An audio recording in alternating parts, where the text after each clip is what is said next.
Okay, so this is a reading of the first chapter of The Visitors. If you're interested in the people and events in my life who may have, I don't want to say inspired because, the, in my experience, I write something and only later I reflect back on it and I see the parallels between the characters and my experience or people I've known or people in my family. Um, So that's very common for writers. So in if you're interested in learning more about my life, I also have published an autobiographical collection on Amazon. It's called Trainwreck. Although I'm redoing it and I'm renaming it No Safe Words.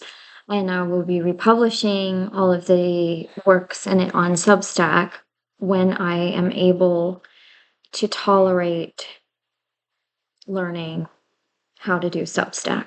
It's going to be a while. I'm going to tell you that right now. It's going to be a while because I got on there and I'm not even going to get into it. So, there's a character in this work. Her name is Doris. She's one of there are four main characters. It's a day in the life tale involving a couple who is of the silent generation and another couple who is of the baby boomer generation, but this novel is set in the early 80s.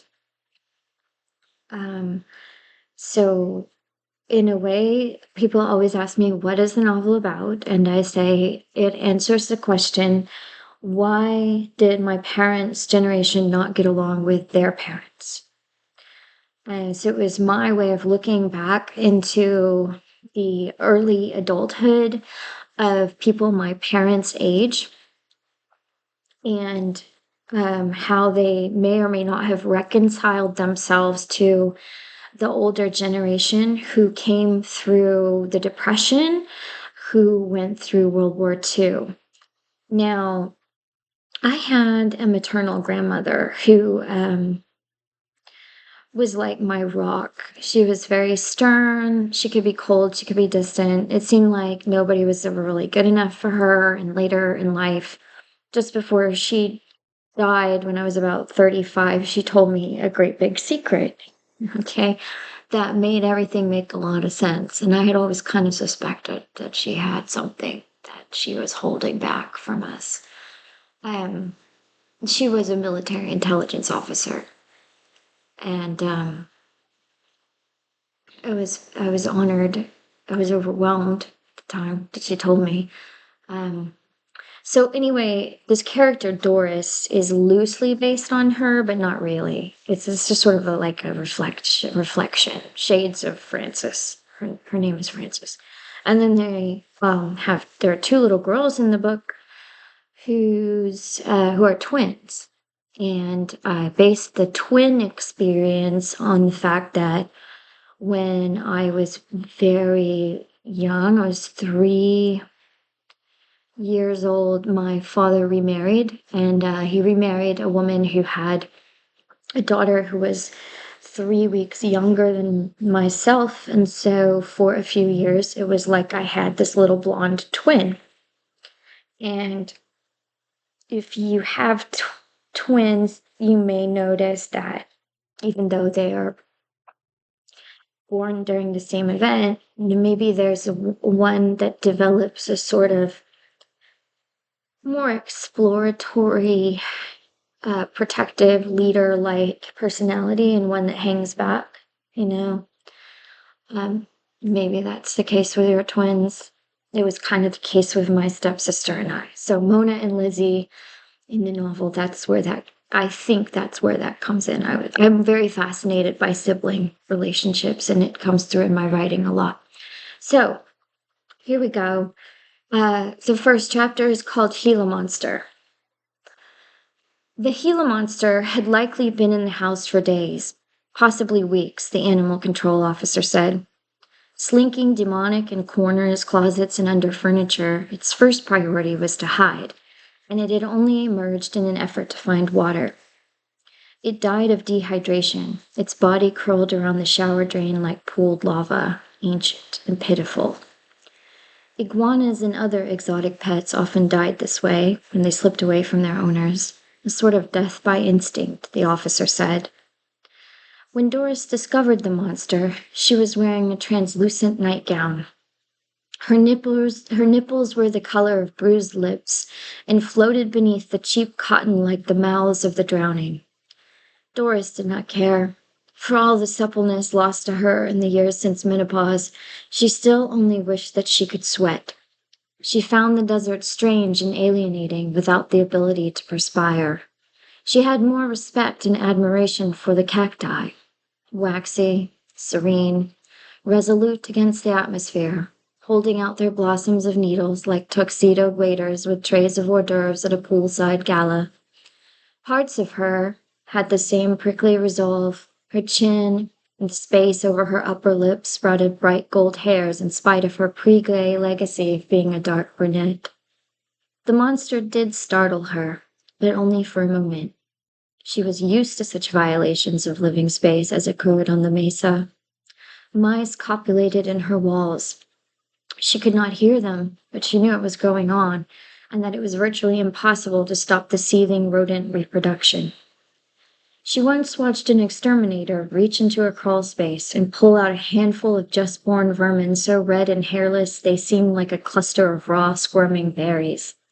Squirrels had tribal disputes in the attic, telltale scratches and thumps. Driving late at night, Van had twice killed a rattlesnake. In the winter, they stretched themselves like speed bumps across the still warm asphalt of the turnoff to the dirt road and left dribbles of venom on the tires as they recoiled and launched final reflexive strikes. Sometimes the rubber broke their fangs on impact. One summer, a retired heart surgeon who had sunk a small fortune into emus in the hopes that their oil would be the next big miracle commodity, lost his flock and tried to collect the insurance money when the plan failed. The giant, stupid birds expired a few miles from Doris and Van's A-frame and brought several coyotes who could be heard howling over their carcasses and later sicking themselves on stray dogs, cats, and jackrabbits. Doris heard them when she sat on the porch at dusk eating a fruit cocktail. In the desert, sounds seemed elongated.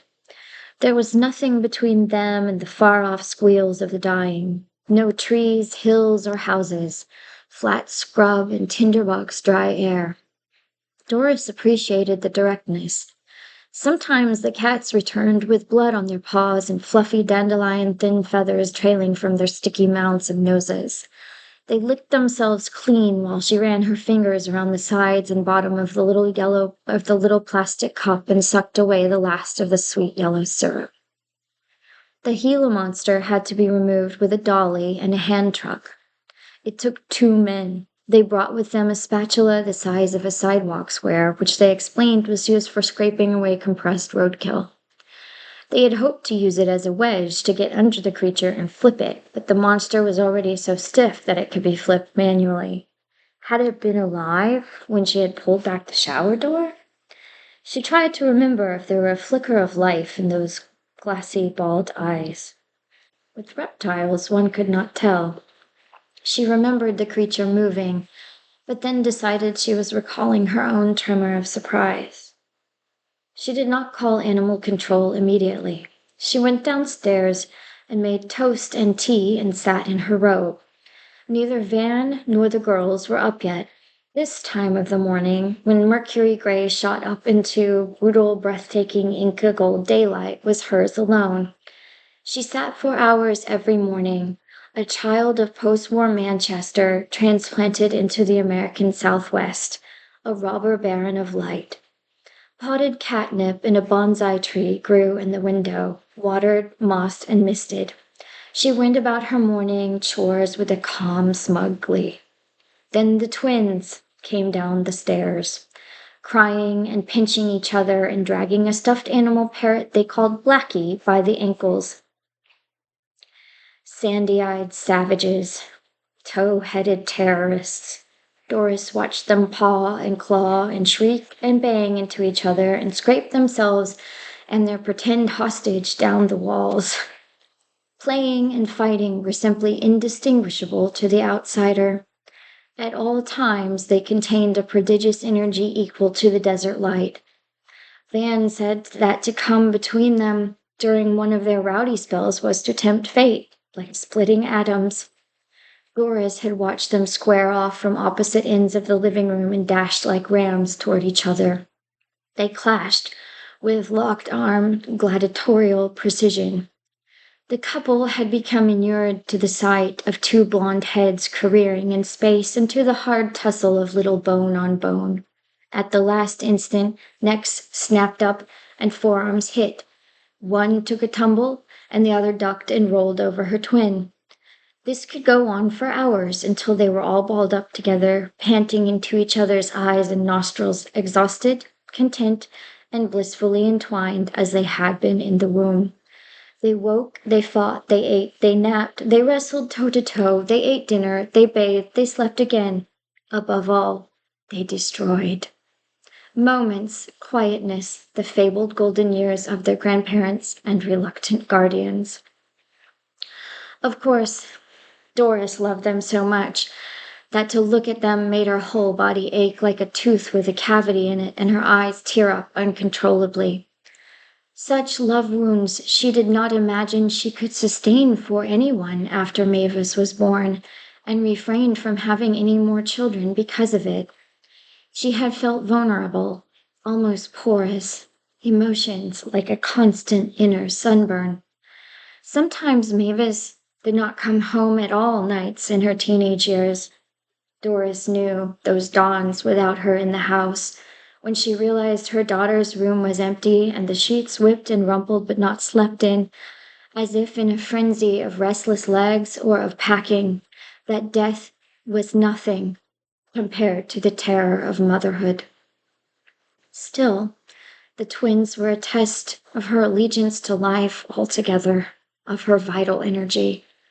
With Mavis born, the role was inevitable, and she never once contemplated life without it.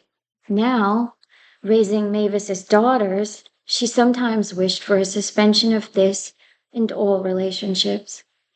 It didn't seem fair. It wasn't her sex that had made them. Her hands, when she touched the children's cheeks, were cold and papery. She poured the twins bowls of cereal, blue, sugary pebbles that stained the milk a gruesome shade, and went upstairs to revisit the monster. Van was asleep on his side, breathing heavily through slack, merry old man's cheeks. Beyond the bathroom door, the monster could be seen like a black pit dug into white tile. She shook Van's foot. "There's a Gila monster in the shower," she whispered. Van blinked and coughed with the blunt agony of waking up. "Then kill it," he said, having caught only the gist of what she was saying. "Something, somewhere it's not supposed to be." "It's dead," she was still whispering. "Then clean it up," he said, rolling over and throwing his leg over her pillow. "I can't, it's too big." "What is it?" he said. "A Gila monster. In the shower?" "Yes." "Don't go near. Are you sure it's dead?"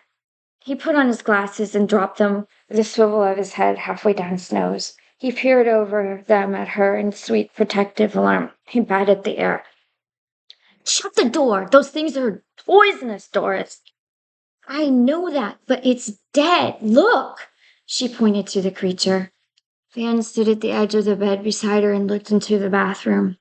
He gripped her forearm and, as if entering a patch of quicksand, lunged with one foot toward the door to pull it shut. "Van, really." Doris opened the door and marched to the edge of the shower. "I told you it was dead," she said, and flinching inwardly stuck her bare foot between the creature's dead but open eyes. Its knobby forehead felt like cool asphalt. She shivered. For a second beforehand, she had not been satisfied that it was in fact dead. "Do you think we could lift it and carry it?" she asked. Van said no, that it was jammed too tightly in the shower. Doris was relieved. She recoiled at the thought of touching it with her hands. She did not understand why. She also did not know where they would carry it or what, once there, they would do with the thing. She pictured herself carrying the monstrous corpse around the mesa. She saw her crone self under the beating sun, alone, with the creature stacked over her extended arms. She was looking for a soft place to bury it in the endless, hard, indignant caliche. This vision flooded her with sadness. She felt inexplicably that she had disappointed her ancestors, people who were unknown to her and had rarely, if ever, seriously entered her mind. Van thumbed the white pages. He wore a blue crepey robe and cordovan-colored fuzz-lined slippers, white-ribbed undershirt, plain cotton boxers. Here and there, a varicose vein thinly marbled the pale flesh of his thick thighs, like the shit at the center of a stretched earthworm.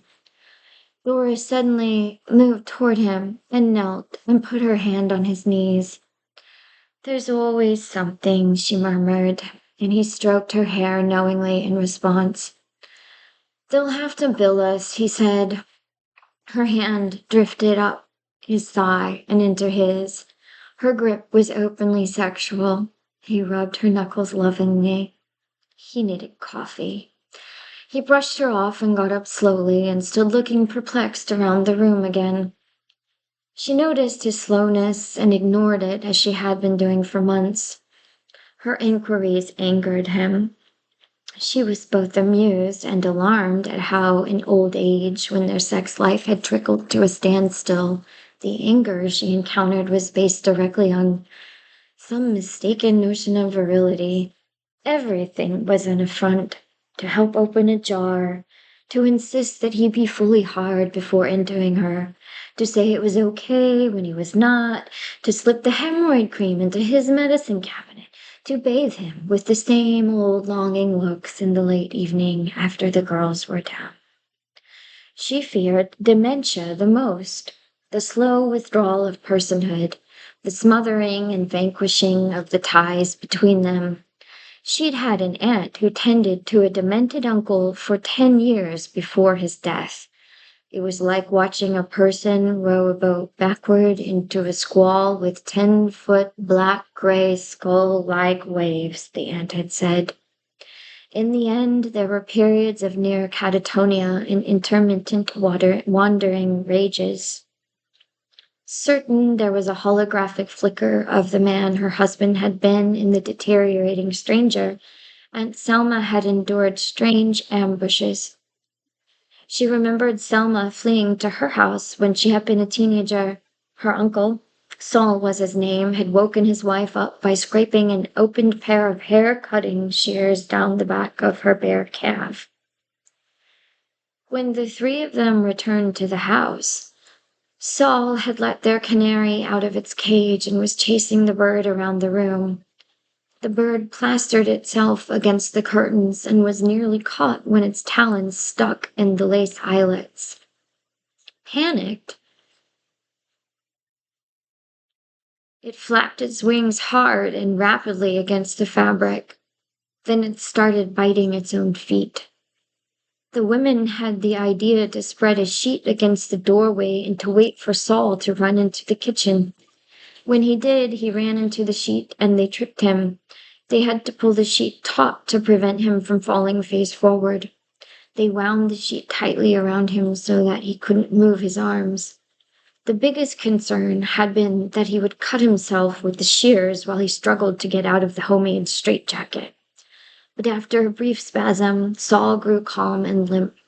They could not see his face. He was completely shrouded in white bedsheet.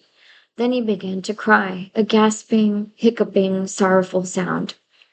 Doris had never been so embarrassed for another human being in all her young life.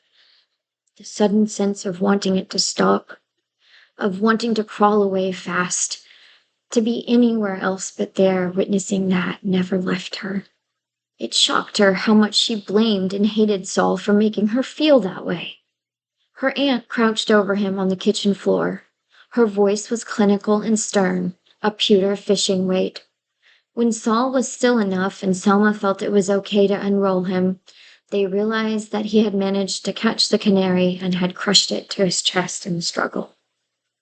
Selma only sniffled a bit when she unrolled his hand and saw where the strangled bird had been visibly dented by his grip.